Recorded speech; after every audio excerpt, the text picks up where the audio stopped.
अस्सलामुअलैकुम स्टूडेंट्स।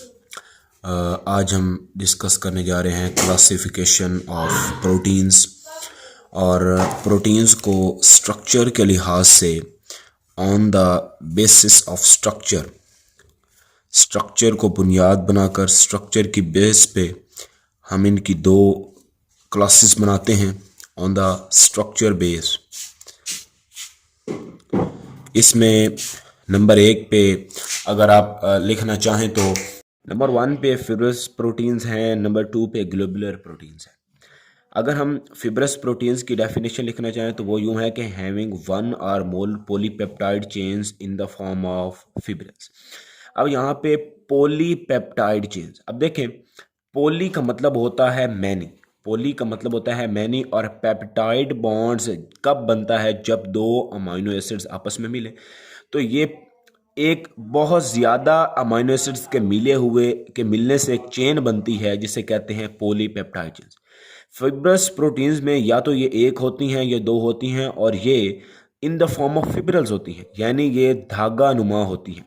अगर हम ग्लोबुलर प्रोटीन्स की बात करें तो ये सफेरिकल होती हैं या इलिप्सॉइडल होती हैं, यानी कि या तो ये गोल शक्ल में होंगी या बेसवी शक्ल में। और होंगी क्यों? क्योंकि उनकी जो चेन्स हैं, पॉलीपेप्टाइड चेन्स हैं, उनकी मल्टीपल फोल्डिंग्स होती हैं। तो ये अगर आप, मैंने एक सिंपल एग्जांपल से समझाने की कोशिश किया है कि एक अगर लॉन्ग पॉलीपेप्टाइड चेन है, उसका ग्लोबुलर स्ट्रक्चर प्रोटीन होना है तो वो कुछ यूं होगा कि वो आपस में एक दूसरे के ऊपर बैंड करती जाएंगी और एक ग्लोबुलर यानी कि एक ग्लोबुलर और सफेरिकल स्ट्रक्चर बन सकता है। मैं एक आखिर में फिब्रस प्रोटीन्स का एक फार्मूला आपके साथ शॉर्टकट शेयर करूंगा, आप उसकी मदद से इसके सारी प्रॉपर्टीज़ आपको समझ आ जाएंगी और उसके रिवर्स आपने ग्लोबुलर प्रोटीन्स की लिखते जाना है। और नंबर 2 पे अगर हम स्ट्रक्चर देखें, हमने प्रोटीन्स के 3 स्ट्रक्चर्स पढ़े हैं, primary, secondary, tertiary and quaternary. अगर हम फाइब्रस प्रोटीन्स में देखें तो इसमें सेकेंडरी स्ट्रक्चर सबसे अहम और नुमाया नज़र आता है। सेकेंडरी स्ट्रक्चर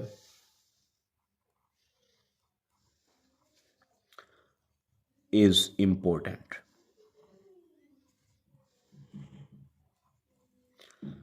और यहाँ पर अगर हम देखें नंबर 2, अगर हम ग्लोबुलर में देखें तो यहाँ पर हमें टर्शियरी स्ट्रक्चर सबसे अहम नजर आता है।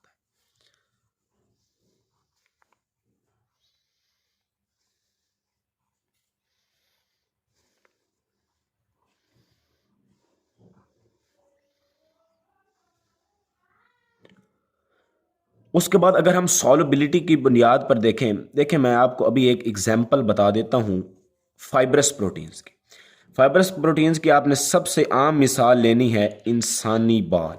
इंसानी बाल यानी कि जो हेड हेयर होता है, जो आपके सर के बाल हैं, उनको आपने इस एग्जाम्पल में लेना। सबसे पहली बात, अगर आप पहली प्रॉपर्टी देखें तो हमारे बाल वाकई में धागा नुमा होते हैं। तो इससे हमें साबित होगा कि हमारे जो बाल हैं, इंसानी हेयर हैं, वो क्या हैं?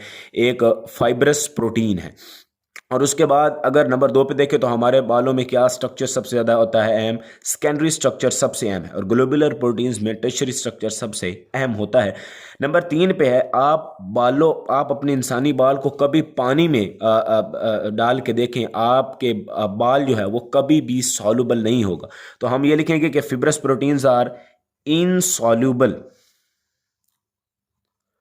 Insoluble in water, insoluble in water. और अगर हम इसकी देखें फिब्रस प्रोटीन्स की, तो आप इसके इसके उलट लिखेंगे कि these are soluble in water, these are soluble in water. और उसके बाद आप कभी भी इंसानी बाल को देख लीजिएगा, उसके एक एंड को टाई कर दीजिएगा और दूसरे एंड को देखिएगा, तो आपको पता चलेगा कि एक एंड को जब आप खींचेंगे थोड़ा सा जोर लगा के, तो इंसानी बाल की जो लेंथ है वो चेंज होगी।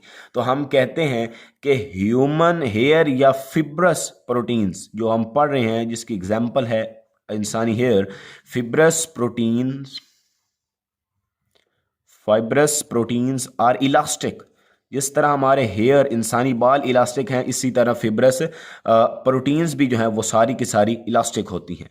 और नंबर 4 अगर हम यहाँ लिखें तो इसमें हम लिख सकते हैं कि इन इलास्टिक नेचर, इनके पास कोई इलास्टिसिटी नहीं होती, इनकी इलास्टिक नेचर बिल्कुल भी नहीं होती।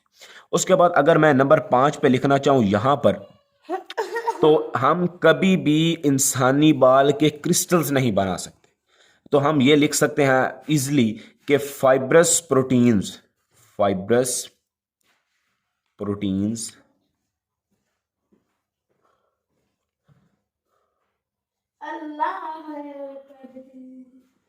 Can not be crystallised.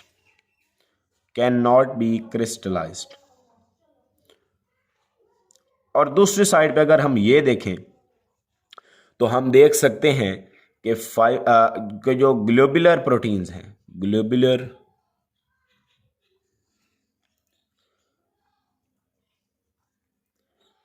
Proteins can be crystal, इनके क्रिस्टल्स बन सकते हैं, लेकिन इंसानी बाल को आप कभी आजमा लीजिएगा, वो इंसानी हेयर के आप देख लीजिएगा, कभी भी क्रिस्टल्स नहीं बनते।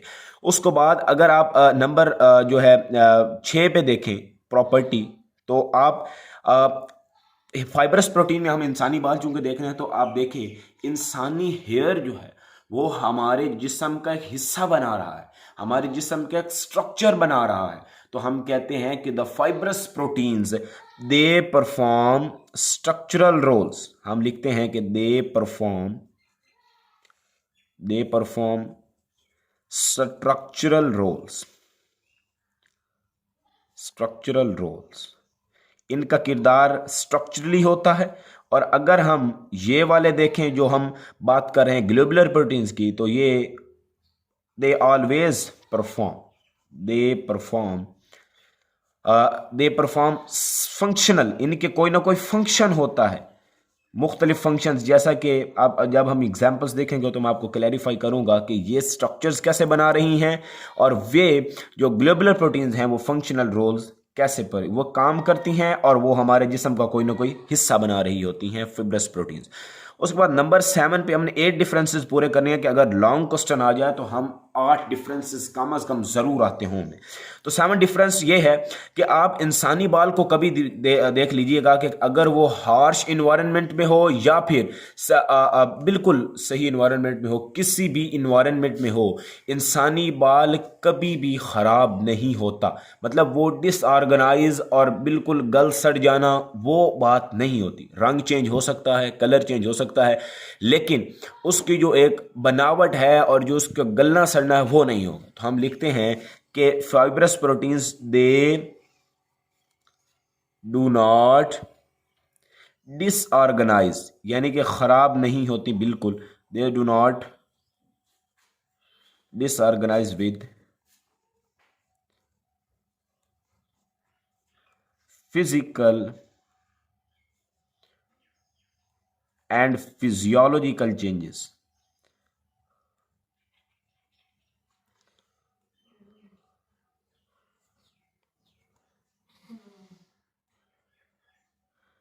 और अगर आप यहां देखें तो मैं अभी आपको जब एग्जाम्पल समझाऊंगा तो आपको बिल्कुल क्लैरिफाई हो जाएंगी ये खसूसियात और भी।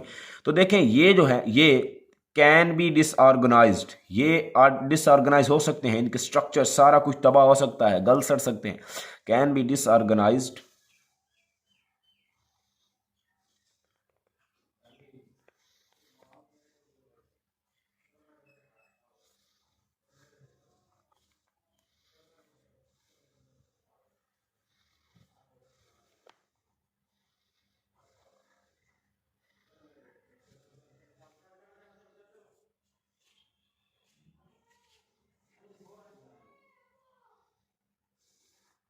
और आखिर में नंबर 8 पे हमारी होनी है एग्जाम्पल्स।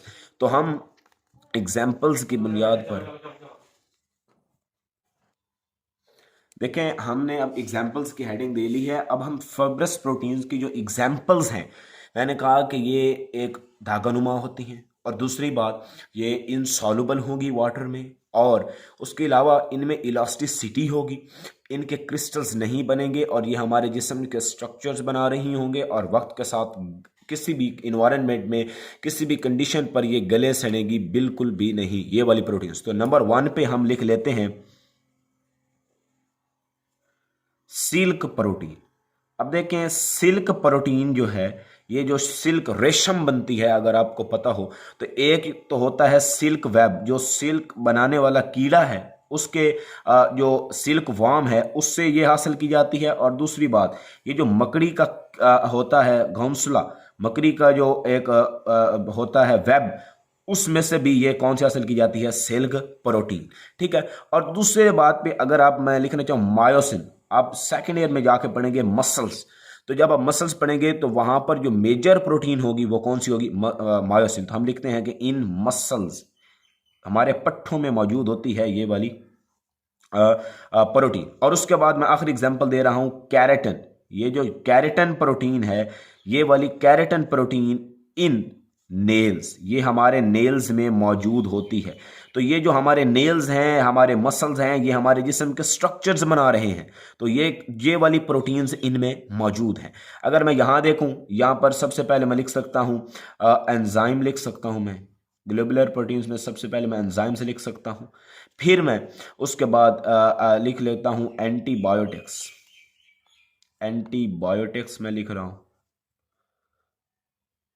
और आखिर में मैं लिख रहा हूं हार्मोन्स। अगर मैंने कहा आपको कि ये डिसऑर्गेनाइज हो जाते हैं with changes in physical and physiological environments, मुझसे भी बेहतर आप जानते होंगे कि ये जो एंजाइम्स होते हैं, एंजाइम्स स्पेसिफिक पीएच और टेम्परेचर पर काम करते हैं। इन ह्यूमंस, अगर मैं इंसानों की बात करूं, in humans 37 degree centigrade is maximum और ऑप्टिमम टेम्परेचर फॉर एंजाइम्स। अगर टेम्परेचर इससे बढ़ेगा, फिजिकल और फिजियोलॉजिकल चेंज इंक्रीज होगी, कोई चेंज और बढ़ जाएगी, तो ये एंजाइम्स जो है डीनेचर हो जाएंगे, इनका फंक्शन जो है वो ख़त्म हो जाएगा। तो हम इसलिए कहते हैं कि ये एंजाइम्स हो गए, एंटीबायोटिक्स हो गए, हार्मोन्स हो गए, ये ग्लोबुलर प्रोटीन्स हैं। और एक तो ये मल्टीपल फोल्डिंग की वजह से स्फेरिकल होती हैं, टर्शियरी स्ट्रक्चर होता है इनमें, सॉल्युबल होती हैं वाटर में, इलास्टिसिटी इनमें बिल्कुल नहीं होती, और इनके क्रिस्टल्स भी बन जाते हैं। ये हमारे जिस्म में कोई ना कोई फंक्शन परफॉर्म करते हैं। कैसे? अब जो एंजाइम्स हैं वो हमारे अंदर मेटाबॉलिक रेट को इंक्रीज करते हैं, एंटीबायोटिक्स हमारे अंदर बैक्टीरियल डिजीजेस को किल करती हैं, और हार्मोन्स जो है ये हमारे अंदर मुख्तलिफ मेटाबॉलिक प्रोसेस को कंट्रोल कर रहे होते हैं सही रेट पर। तो अब देखें, जो एंटीबायोटिक्स के मुतल्लिक आपने एक बात याद रखनी है, बड़ी इंपॉर्टेंट, ये गलत फहमी भी है हमारे यहाँ, कि ये जो एंटीबायोटिक्स हैं ये सिर्फ और सिर्फ जो मैं नाम लिख रहा हूं बैक्टीरियल, ये सिर्फ और सिर्फ किन डिजीजेस के लिए इस्तेमाल होती हैं, बैक्टीरियल डिजीजेस के लिए। अगर वायरल डिजीजेस होंगी तो उनके लिए वैक्सीन इस्तेमाल होंगी, एंटीबायोटिक्स बिल्कुल भी इस्तेमाल नहीं होंगी। और हार्मोन्स जो वो मुख्तलिफ हमारे मेटाबॉलिक रेट्स को कंट्रोल करते हैं। और मैंने आपको कहा था कि मैं आखिर पे आपको एक फार्मूला बताऊंगा ताकि आपको आसानी से याद हो सके। एक फार्मूला फाइब्रस प्रोटीन्स के लिए है जी, एफ है तो फिजिक्स का, लेकिन हम उसको अप्लाई कहाँ कर रहे हैं, यहां पर बायोलॉजी। F sine theta. सबसे पहली बात, एफ से क्या मुराद है? Hair F stands for fibrils, यानी कि ये धागा नुमा होती हैं जैसे ह्यूमन हेयर। उसके बाद एस से मुराद है सेकेंडरी स्ट्रक्चर इनमें इंपॉर्टेंट है। उसके बाद आई से मुराद है इनसॉल्युबल, ये वाटर में सॉल्युबल नहीं होती। उसके बाद एन से मुराद है नॉन क्रिस्टलाइन, इनका भी कभी क्रिस्टल नहीं बनेंगे। और थीटा से मुराद है कि जब आप फिजिक्स में खसूसन किसी चीज़ को एक जगह से दूसरी जगह डिस्प्लेस करते हैं या उसको बढ़ाते हैं आगे, तो उसके एंगल में चेंज आता है, उसके एंगल में हमेशा कोई ना कोई थोड़ा बहुत चेंज आता है। तो इस चेंज को डिनोट करने के लिए हमने थीटा लगाया है। और थीटा को आपने यह याद रखना है कि ये जो फाइब्रस प्रोटीन्स होती हैं, और इंसानी बाल का आपने तजुर्बा भी कर लेना है, प्रैक्टिकल भी, कि ये क्या होती हैं, इलास्टिक होती हैं। तो स्टूडेंट्स, आज का लेक्चर यहीं तक। ये लॉन्ग क्वेश्चन भी आ सकता है, इंपॉर्टेंट है, तो ये 8 पॉइंट्स आपको लाजमी आने चाहिए। 7 पॉइंट्स वैसे डिफरेंसेस हैं, लेकिन 1 पॉइंट जो है वो एग्जाम्पल्स का है, तो 8 पॉइंट्स आपको आने चाहिए। ओके, अल्लाह हाफ़िज़। मेरे चैनल को सब्सक्राइब ज़रूर कीजिए अगर आपको मेरा लेक्चर अच्छा लगा है तो। इस किस्म के मज़ीद लेक्चर्स इंशाल्लाह आते रहेंगे।